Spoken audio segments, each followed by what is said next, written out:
Estamos a muy poco que se cumplan 3 años de la primera detección oficial del COVID-19 en el mundo. Una pandemia severa que ha cambiado el paradigma de nuestra comprensión del entorno natural y también de los virus. Ahora parece que de a poco se ha logrado flexibilizar en cierto grado esta emergencia, por lo que la pregunta es, ¿estamos en la última etapa de la pandemia? ¿Llegó a su fin?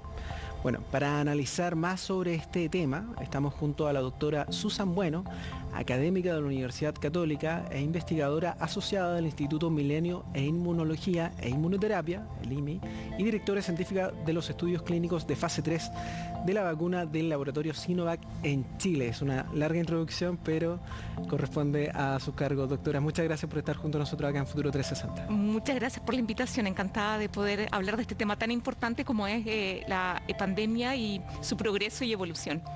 Exactamente, porque ahora estamos en una etapa completamente distinta. Ya es el segundo año consecutivo de la emergencia sanitaria, tenemos anuncios muy relevantes en nuestro país, el fin de las mascarillas se ha dicho mucho dentro de los propios medios de comunicación y también dentro de la sociedad, pero dentro del análisis científico, profesora, siempre es importante saber en qué condición realmente estamos, y por eso le quiero preguntar inmediatamente cuál es su opinión en base al momento que vive la pandemia, no solamente en Chile, sino que también a nivel global.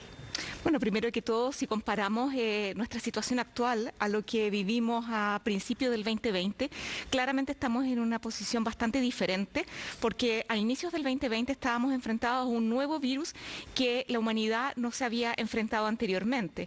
Y estamos hablando de un microorganismo que nuestro sistema inmune, de ninguna persona a nivel mundial, había tenido contacto y por lo tanto no teníamos una defensa inmune.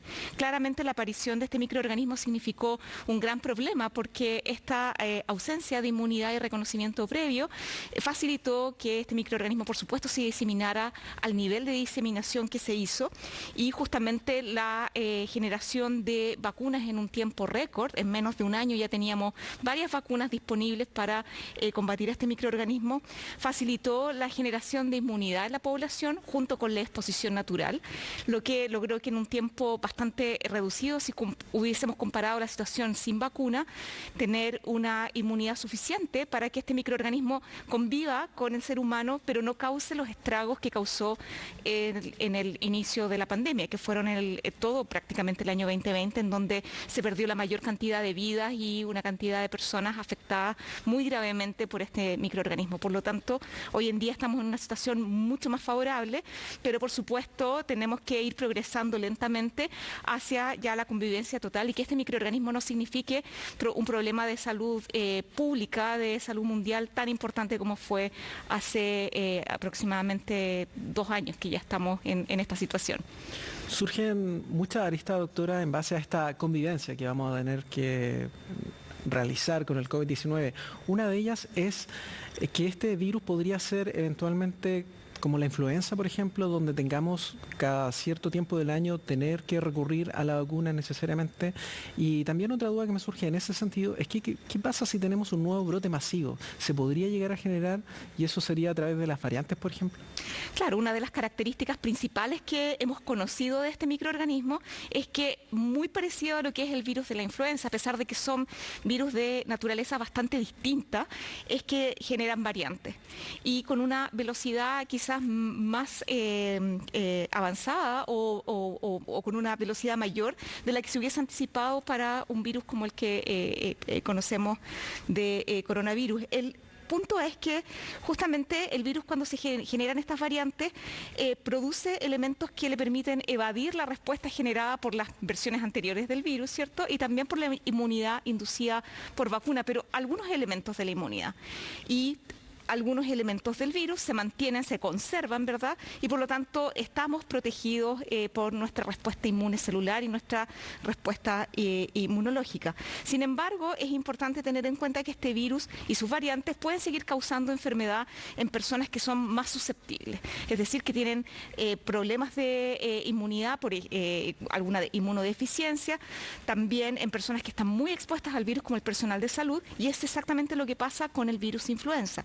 Por lo tanto, dada la velocidad con que aparecen estas nuevas variantes, se esperaría que eventualmente cada año, cada cierta cantidad de tiempo, se vayan generando, por ejemplo, vacunas nuevas que se tengan que ir aplicando a las poblaciones más susceptibles. Y la aparición de una nueva pandemia tendría que ser un virus tan distinto que ni la inmunidad inducida por vacunas, ni la inmunidad ya inducida por la exposición natural al virus sea suficiente para poder prevenir o proteger una enfermedad causada. Tendría que ser prácticamente un nuevo virus. Pero esto no quiere decir que no vaya a aparecer. No es la última pandemia que vamos a tener. Lo importante es que para la próxima estemos más preparados con los conocimientos y con la experiencia que tuvimos con esta pandemia.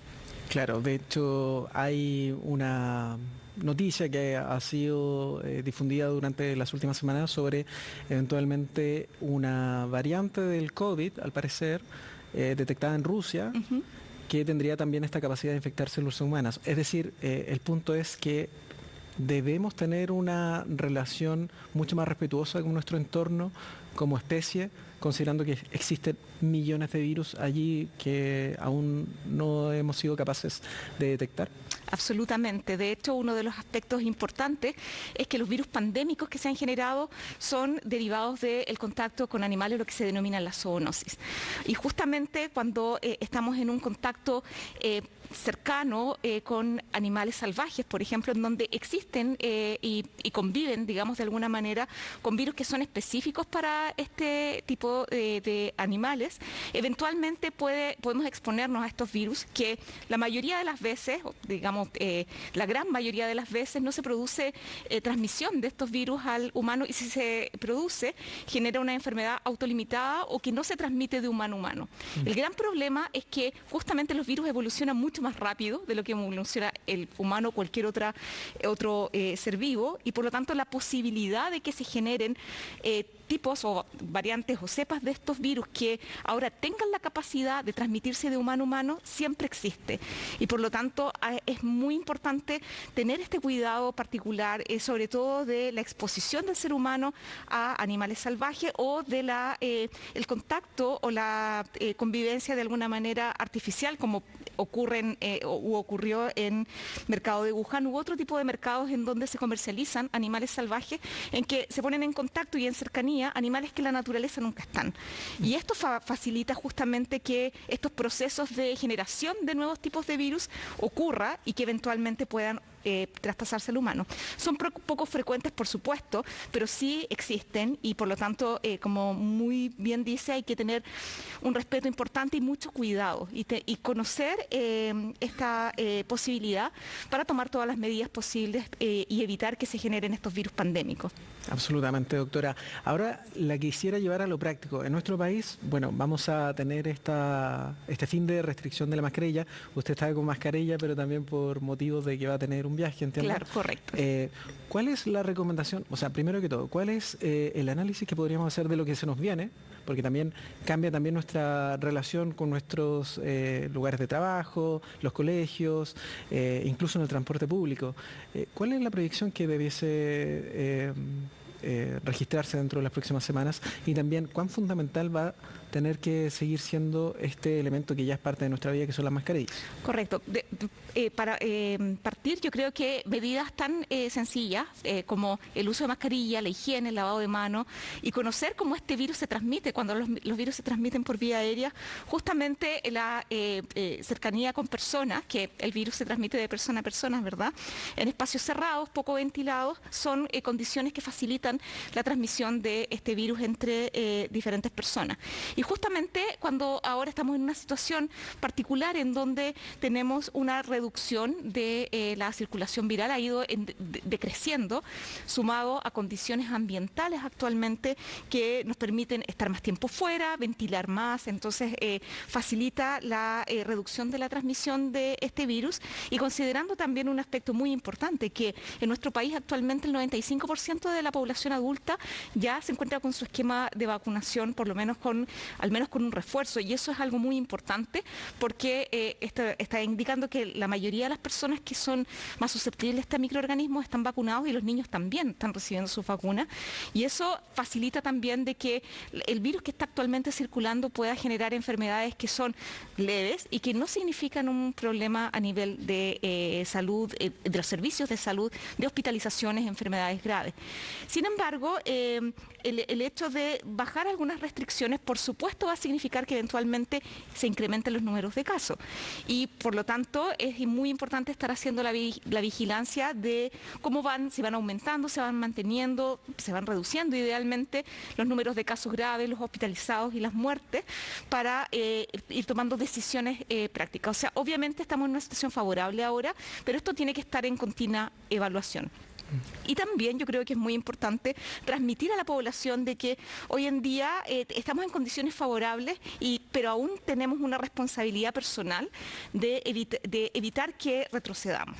Y eso significa que si las restricciones se bajan, no quiere decir que el virus dejó de circular. Sigue circulando, me puedo seguir enfermando y por lo tanto tomar todas las medidas para evitar la transmisión, mantener la higiene. En el caso de que yo estoy en contacto con una persona que puede ser susceptible, el uso de mascarillas, o me siento mal, me siento enfermo, o de hecho me diagnosticaron con COVID, quedarme en casa y evitar tomar o exponer a personas que son más susceptibles a este microorganismo. Pero eso es algo muy dinámico, estamos en una posición que se está produciendo un punto de inflexión y en el cual hay que ser muy cuidadosos, muy observadores de cómo van moviéndose los números, mantener la trazabilidad en un porcentaje de la población para ir viendo la evolución de la pandemia, pero estamos muy esperanzados de que esto cada vez vaya reduciéndose más y más y sea un virus más, este coronavirus, que es el que nos acompaña en los inviernos y que nos tenemos que vacunar una vez al año. Absolutamente, doctora. Nos ha costado tanto llegar hasta este momento, así que no debíamos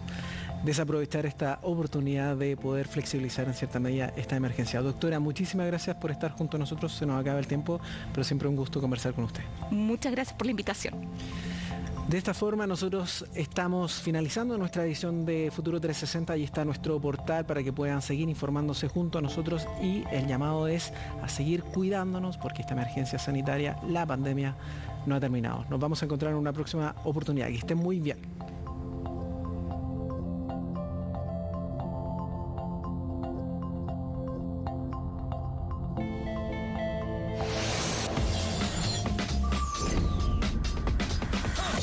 Ya aterriza en Entel el nuevo Galaxy Z Flip 4 con FlexCam para